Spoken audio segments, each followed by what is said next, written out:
Hello అందరికీ, అందరూ ఎలా ఉన్నారు? దగ్గరలోనే సంక్రాంతి పండుగ వస్తుంది కదా. సో అందుకే ఒక పిండి వంట చేయబోతున్నాను. అదేంటో కాదండి, కరకరలాడే కారాలు. మా సైడ్ ఏమో కారాలు అంటారు, కొందరు మురుకులు అంటారు, కొందరు కారపూస అంటారు. ఇలా రకరకాల పేరు పెట్టి పిలుస్తూ ఉంటారు, కానీ టేస్ట్ అయితే ఒకటే ఉంటుంది. ఈ కారపూస చేయడానికి ముందుగా బియ్యము మినపప్పు కలిపి ఆడిచ్చిన పిండి తీసుకోవాలి. అందులో పెప్పరు, జీలకర్ర, వాము, కొద్దిగా ఉప్పు వేసి బరకగా దంచుకున్నాను. అది వేసి ఇందులో మంచిగా కలుపుకోవాలి, కలిసిపోయేలాగా. పెప్పరు, వాము, జీలకర్ర మంచి ఫ్లేవర్ని ఇంకా టేస్ట్ని కూడా ఇస్తుంది. నేను ఇందులో రెడ్ చిల్లీ పౌడర్ వేయట్లేదు, ఓన్లీ పెప్పర్ పౌడర్ మాత్రమే వేస్తున్నాను, ఎందుకంటే పిల్లలు తింటారు కాబట్టి. ఇప్పుడు ఒకసారి సాల్ట్ చెక్ చేసుకోవాలి. తక్కువైతే కొద్దిగా సాల్ట్ యాడ్ చేసుకోవాలి. నేను కొద్దిగా సాల్ట్ యాడ్ చేస్తున్నాను, ఎందుకంటే ముందు కూడా వేసున్నాను. సో ఇప్పుడు ఒక స్పూన్ సాల్ట్ యాడ్ చేసుకున్నాను.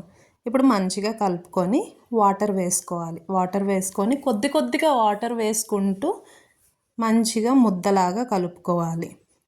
ఒకేసారి వాటర్ వేసేస్తే పిండి లూజ్ అయిపోతుంది, మనకు అస్సలు కారాలు రావు. చూసారా, ఇలా ముద్దలాగా కలుపుకోవాలి. ఇలా ముద్దలాగా కలుపుకున్న తర్వాత ఇప్పుడు కారాలు పిండుకోవడానికి ఒక ఇన్స్ట్రుమెంట్ ఉంటుంది అన్నమాట. అది తీసుకొని దాంతో మనం కారాలు చేసుకోవాలి. ఒక సైడ్ ఏమో ఒక బాండీలో ఆయిల్ పెట్టేశాను. ఆయిల్ వేడవుతూ ఉంటుంది లోపల. మనం ఇటు సైడ్ పిండి మిక్స్ చేసుకునే లోపు అటు ఆయిల్ వేడైపోతుంది. ఆయిల్ వేడైందో లేదో ఒక చిన్న ముక్క వేసి చూస్తే తెలిసిపోతుంది. చూసారా, ఇలా లోపలికి వెళ్ళిపోయింది, నురగలు రావట్లేదు కదా, అంటే ఆయిల్ వేడి అవ్వలేదన్నమాట. ఇటేమో ఈ కారాలు పిండుకునే దానికి కొద్దిగా ఆయిల్ అప్లై చేసుకోవాలి. ఇప్పుడు మనం ఆయిల్ చెక్ చేద్దాం. కొద్దిగా పిండిని తీసుకొని ఆయిల్లో వేసాను. చూసారా, పిండి మంచిగా అవుతుంది, నురగలు కూడా వస్తున్నాయి. సో మనకు ఆయిల్ వేడైపోయింది, అలా పిండి పైకి వచ్చేస్తుంది అన్నమాట ఆయిల్ వేడైతే. ఇక్కడేమో ఇందులో ఫిల్ చేసుకోవాలి, మనం కలుపుకున్న బియ్య పిండిని ఇందులో ఫిల్ చేసుకోవాలి. మరీ ఎక్కువగా వేయకూడదు, అలా తక్కువ వేయకూడదు. అలా వీడియోలో చూపిస్తున్నంత విధంగా వేసుకొని ఇప్పుడు ఇది మనం ఆయిల్లో పిండుకోవాలి. దీనికి కొంచెం బలంగానే పిండాలి, ఇలా జాగ్రత్తగా చేసుకోవాలి. అది జార ఆయిల్లో పడినా కూడా చాలా డేంజరస్. చూసారా, మనం పిండంగానే ఫుల్ నురగలు వచ్చేసింది, ఎందుకంటే ఇది పప్పు నూనె కాబట్టి మనకు బాగా నురగలు వస్తాయి. ఇలా నురగలు వచ్చిన తర్వాత మనం అసలు కలపెట్టకూడదు, నురగలంతా వెళ్ళిపోయే వరకు మనం వెయిట్ చేయాలి. ఇప్పుడు చూసారా, నురగంతా వెళ్ళిపోయి మనకు ఆ కారపూస కనిపిస్తుంది.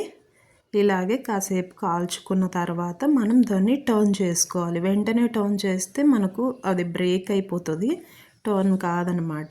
ఒక సైడ్ మంచిగా కాలిన తర్వాత రెండో సైడ్ టర్న్ చేసుకోవాలి. చూసారా, బాగా రెడ్గా కాలింది. ఇప్పుడు దీన్ని టర్న్ చేసుకోవాలి. టర్న్ చేసుకొని అటు సైడ్ కూడా కాసేపు కాల్చుకోవాలి. మనకు క్రిస్పీనెస్ తెలిసిపోతుంది అన్నమాట, కారపూస కాలిందా లేదా అన్నది. మనకి ఎంత మంచిగా కాలితే అంత క్రిస్పీగా ఉంటుంది. సో మనకు 2 సైడ్స్ మంచిగా కాలిపోయింది రెడ్గా, మరీ బ్రౌన్ అయిపోకూడదు, లైట్ గోల్డెన్ బ్రౌన్ కలర్ ఉంటే సరిపోతుంది. ఇప్పుడు మనం తీసేసుకోవాలి. దీనికి కొంచెం ఆయిల్ ఎక్కువే లాగుతుంది, సో మనం పేపర్ పైన వేసుకుంటే ఆయిల్ అంతా తీసేసుకుంటుంది.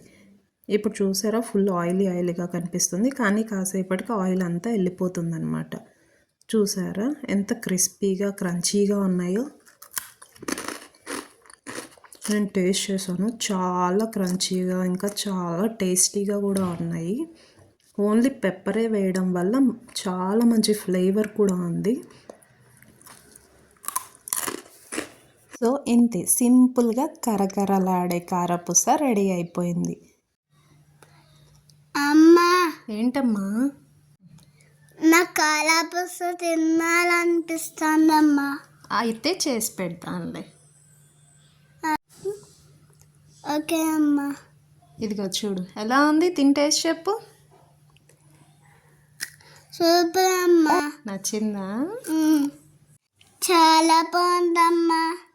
మీకు ఈ వీడియో నచ్చుంటే please like, share and subscribe. Thanks for watching. Thanks for watching. Bye.